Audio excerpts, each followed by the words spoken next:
So as I've said and shown in other videos and photos, we didn't get all that much damage from the storm. In fact, probably the biggest piece, well, probably about the third biggest piece is this one hanging from that tree right there. It's about 30 feet long, and he's working down at the bottom there to cut that up.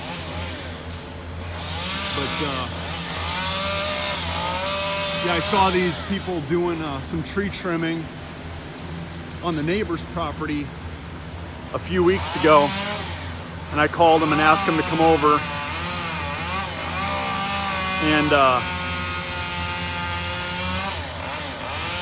so I know they've been super busy with stuff.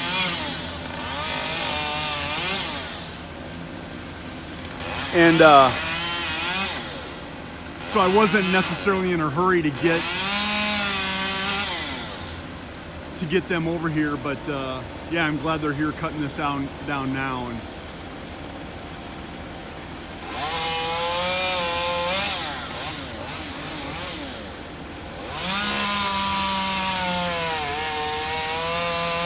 yeah, that whole thing is connected at the very top, not by much, because he just shook the whole thing. But sometimes this is where YouTube videos